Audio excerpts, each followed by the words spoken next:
She had buzzed to go to the bathroom, so one of the nurses was going in there anyways because she was going to set up for them to do like, pap smear and everything.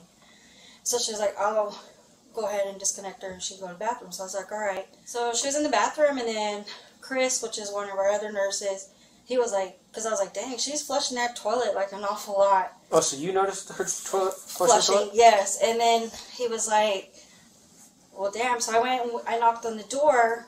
And I said, "Are you okay?" And she said, "Yes, I'm fine. I'm just having a hard time going to the bathroom," is what she replied. So I was like, "Okay." And then I was like, "Well, push the call light if you need anything." So you told her to push the call light? Yeah, she needed anything. And then, like, a few more flushes had gone by, and then that's when Chris was like, "I don't know," because I told him, "What if she's having a miscarriage in there and, flushing stuff down the toilet?" So he knocked on the door, and he's like, "You gotta unlock this door." And then she wouldn't reply, and he's like, "If you don't reply," he goes, and then that's when she heard him call for me. And he was like, "Laura, you got the spare key to this bathroom?" And I was like, "Yeah," because we keep like a ring of keys by the desk where I sit. So I went and I got the key, and just as we were getting ready to open the door, she opened it, and all I saw was like blood everywhere, like on the walls, on the toilet. It just looked like a horror film. So after that, her and the patient went back to the room. The physician and a female nurse went in to do the vaginal exam just to make sure everything was good there. I believe, I wasn't in the room, but I believe that's when the doctor said, "Hey, your test came back positive for pregnancy." She adamantly denied it up to that point, even with me the entire time. She said she was a virgin. She's had her period every month consistently. The doc was doing that. Then you said that, and she told you that when you were triaging? She told me that in triage, okay. Yeah, Okay. that she was a virgin and that she had her last pregnancy was just prior on that month and had. You mean period? Yeah, you said pregnancy. I'm sorry, yeah. Her period, she had them consistently every month. So then I started doing my charting, and then we called in the housekeeper to clean the restroom. We call it like a terminal clean, just when it needs to be mopped and everything. And then she felt the weight in the wastebasket, and then that's when we found the baby and then moved it into the trauma room.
I was called and to go clean the patient's bathroom in ER around, maybe 2 o'clock or so, I think it was the time, I'm not too sure. So when I went in there, it was a gory, bloody massacre mess. Could you describe it if possible? Yeah, there was blood everywhere. There was blood on the floor, on the wall. Do you remember which wall? The one behind the toilet, and then the one on the side, right here. You know, there's the one where the toilet sits, back of that. Yeah. And then on the side. Where the call button is? Yeah. Okay. And on the floor, everywhere. I mean, it was. Was it like this is the bathroom, here's the toilet and the sink, then here's the door. So was it just like this, or? Actually, it was all over the place, all over the floor, because even when I was going into the bathroom, there was blood on the coming out of the bathroom on the floor. Okay. So it was everywhere. Okay. So there's blood coming out of the bathroom? Do you Yeah, know how far it went? footsteps. Okay. I think they were the person that was in there, her footsteps. And she was coming out, because I was like, oh my gosh, you know, I mean, it's even out here. How far out did you have to clean to get it? From the outside, Yes. right by like around the water fountain, Where's the water fountain at? right there. Oh, right next to the restroom? Yeah. Okay. Well, if it's on the left. Yeah. Yeah. So it went out to the water fountain. Did you have to clean like the hall or anything at all? I mopped up that area right there. Okay. And was it footprints? Yeah, I was. Was it footprints in the hall? Yeah, when, you know, I guess she stepped on it, you know, and then walked out with it, and then their socks were wet. Okay. But it wasn't all the way to her room or nothing like that. It was just right by the water fountain. So just footprints in the hall to water fountain? Yeah. Okay. And what else happened? Okay, then I went in there, and then I started cleaning. I started. First thing I did was I started mopping, because we can't be walking around on that blood. Okay. So I started mopping, and then I started. After that, I started wiping everything down.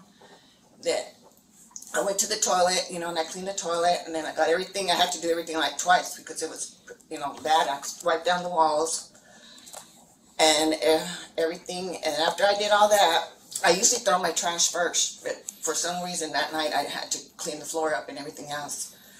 And when I went to go through the trash, I felt that when I picked up the trash and I looked in it, there was trash in it, but I knew that it didn't feel like when I picked it up it was some weight, so I thought it was the trash bags, because we put the trash bags on the bottom. Mm-hmm. And so I started getting the trash out, and then when I did that, I seen that there was a baby in there, and that's when I freaked out, and I called Lori and HT, or the nurses up at